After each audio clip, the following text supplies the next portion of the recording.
Hello दोस्तों। मुझे उम्मीद है कि आप सभी अच्छे होंगे। दोस्तों, अब हम एनालिसिस करने वाले हैं निफ्टी 50 का। बैंक निफ्टी का एनालिसिस मैं आपको बता चुका हूँ, वीडियो अपलोड कर दी गई, आप जाके देख सकते हैं। साथ के साथ हमने कुछ डिस्कशन उसमें निफ्टी फाइनेंशियल सर्विसेज का भी डिस्कशन किया गया था। यहाँ पे आप देखेंगे ये दोनों एक रेंज में रहे, चाहे हम बैंक निफ्टी की बात करें, जो रेंज एक मार्केट में बनी हुई थी उसी रेंज में मार्केट में घूमते रहे। लेकिन निफ्टी 50 में भी एक रेंज थी, निफ्टी 50 ने उसका ब्रेकआउट दिया और आपको एक मोमेंटम दिखाया। यहाँ पे आपको एक अपॉर्चुनिटी मिली थी।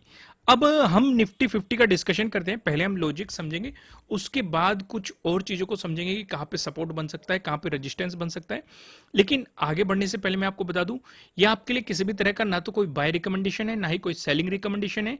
ये जस्ट एजुकेशनल पर्पज से बनाई गई एनालिसिस वीडियो है। इन्वेस्ट करने से पहले आपको अपनी रिसर्च करनी है, अपने इन्वेस्टर की सलाह लेनी है, क्योंकि प्रॉफिट भी आपका होने वाला है, लॉस की जिम्मेदारी भी आपको अपने आप लेनी है। जो यहाँ पे आप देखेंगे, कल के दिन मार्केट यहाँ पे रेजिस्टेंस की तरह एक्ट कर रहा था, ये सिचुएशन थी। नीचे आप देखेंगे, नीचे मार्केट ने पहले एक रेजिस्टेंस बनाया था, ब्रेकआउट देने के बाद मार्केट ने उस पर सपोर्ट लिया था।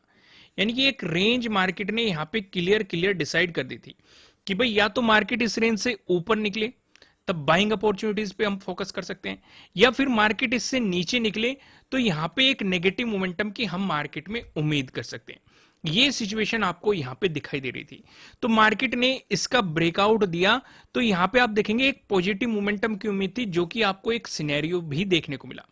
लेकिन प्रॉब्लम कहां पे आई? प्रॉब्लम ये आई, जो ये एक मोमेंटम ब्रेकआउट देने के बाद जो ये फर्स्ट मोमेंटम आया, इसमें तो अपॉर्चुनिटी रही, लेकिन उसके बाद मार्केट साइडवेज हो गया। क्लियर क्लियर आपको ये यहां पे सिचुएशन दिखाई दे रही। हालांकि एक रेंज भी बताई, जो चार पैटर्न आपको बताए हुए हैं, ट्रेंगल वाला पैटर्न, ट्रेंड लाइन से मिलकर बना हुआ पैटर्न, पैरेलल पैटर्न, यहां पे आपको ये वाला पैटर्न देखने को मिला। ऊपर आप देखेंगे रेजिस्टेंस, नीचे आप देखेंगे सपोर्ट, और फिर दिया मार्केट ने इसका ब्रेकआउट। हालांकि यहां से इतना बड़ा मोमेंटम नहीं आया, लेकिन अपॉर्चुनिटी आपके लिए यहां पे थी, एक पॉजिटिव मोमेंटम मार्केट ने आपको यहां पे भी दिया है। तो कल के दिन हमें क्या क्या सिचुएशन देखनी पड़ेगी? अगर हम इन सारी सिचुएशन का डिस्कशन करें, तो सबसे पहले तो हम इन रेंज को आगे बढ़ा लेते हैं। क्यों आगे बढ़ाते हैं?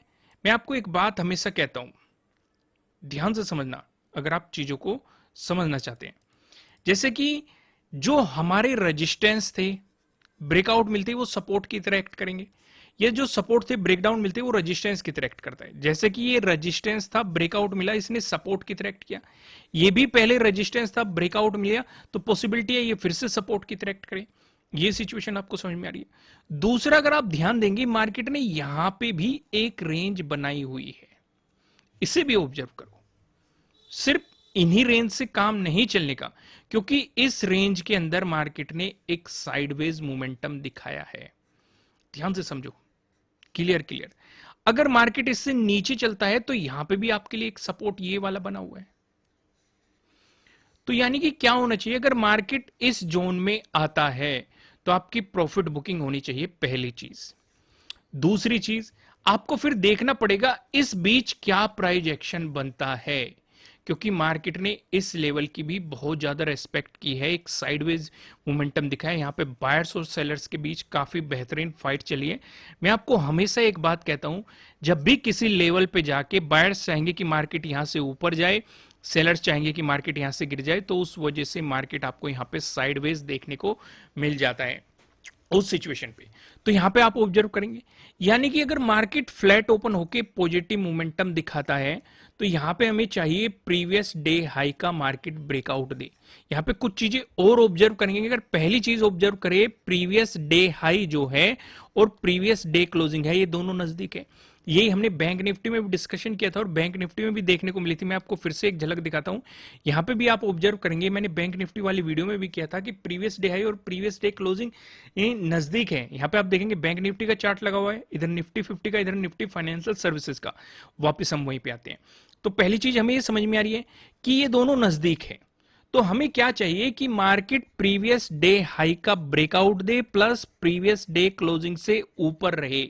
और अगर इससे ऊपर प्राइस सस्टेन करता है, तो हम एक पॉजिटिव मोमेंटम की उम्मीद कर सकते हैं। ये सिचुएशन समझ में। वहीं पे अगर मार्केट फ्लैट ओपन होकर नेगेटिव मोमेंटम दिखाता है, उस सिचुएशन पे आप क्या देखेंगे?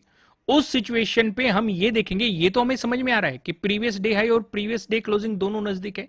प्रीवियस डे क्लोजिंग से मार्केट नीचे क्लोज होना चाहिए, नीचे चलना चाहिए। फिर जो हमारी सपोर्ट जोन बनेगी वो इस जोन में आके बनेगी, क्योंकि मार्केट ने इस जोन में काफी टाइम स्पेंड किया है। तो ज्यादा बेहतर तो ये रहेगा, अगर यहां पे आपने इससे पहले कोई पोजीशन बनाई हुई है, इस जोन में आपको अपनी प्रॉफिट बुकिंग करनी चाहिए। फिर आपका पूरा फोकस होना चाहिए इस वाले जोन पे। इस वाले जोन पे मार्केट किस तरीके से रिएक्ट करता है भाई। अगर बाउंस लेता है, कोई पॉजिटिव चार्ट पैटर्न बनाता है, कोई पॉजिटिव चार्ट कैंडलस्टिक पैटर्न आपको यहां पे देखने को मिलता है, इस तरह की सिचुएशन अगर आपको यहां पे देखने को मिलती है, तो फिर हम एक पॉजिटिव मोमेंटम की उम्मीद कर सकते हैं। या फिर मार्केट इसका ब्रेकडाउन देता है तो एक नेगेटिव मोमेंटम की उम्मीद कर सकते हैं। इसमें भी दो चीजें हैं। पहली चीज, अगर मार्केट सीधे सीधे ही इन दोनों लेवल्स का ब्रेकडाउन दे रहा है, तो इसका मतलब वो एक चलती ट्रेन बन चुका है। समझो, क्योंकि जब ये मोमेंटम आया था, डेफिनेटली जो यहां पे अगर आप एक बार देखेंगे, मार्केट को ऊपर की तरफ लेके गए हैं, यहां पे मार्केट ने इंपॉर्टेंट सपोर्ट जोन बनाए हुए हैं।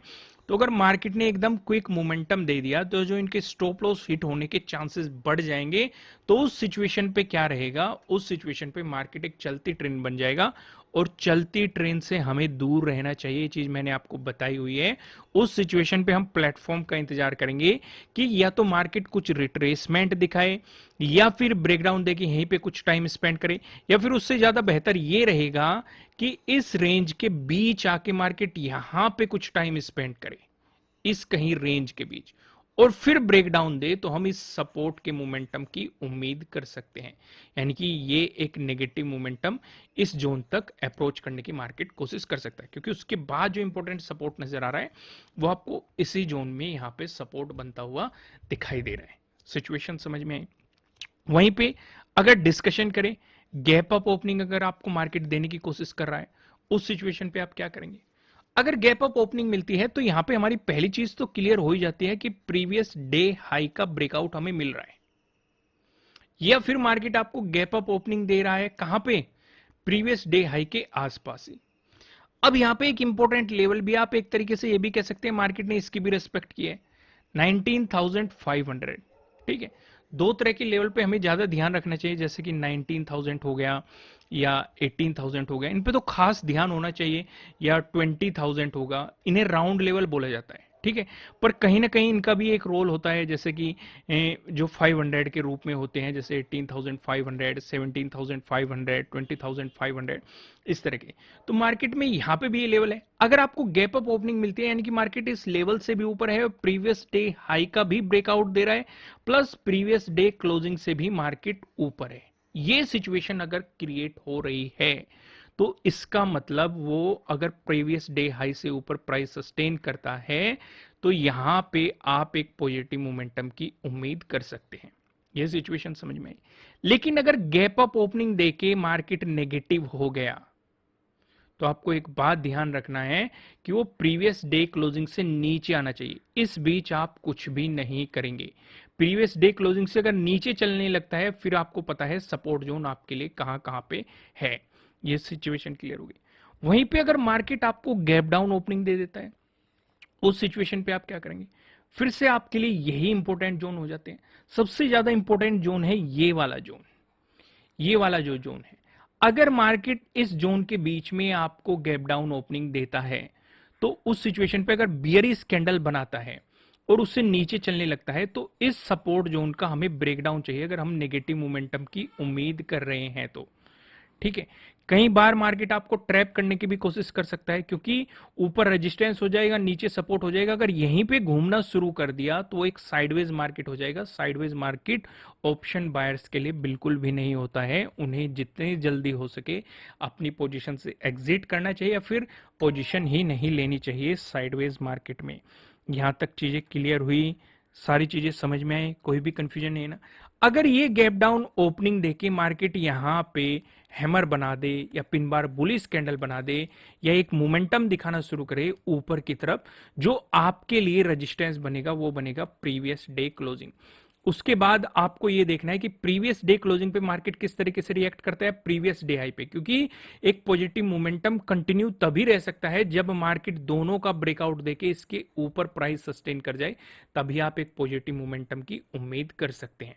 तो यहां तक चीजें क्लियर होगी। दोस्तों अगर कंटेंट पसंद आ रहा है वीडियो को लाइक कीजिएगा और नीचे डिस्क्रिप्शन में लिंक दिए गए हैं, फायर्स, अपस्टॉक, एंजल ब्रोकिंग, जेरोदा, आप वहां पे जाके अपना डीमेट अकाउंट ओपन कर सकते हैं और उनमें ट्रेडिंग कर सकते हैं। फिलहाल इस वीडियो में इतना ही, फिर मिलेंगे किसी नेक्स्ट वीडियो में किसी अच्छे कंटेंट के साथ। Thank you.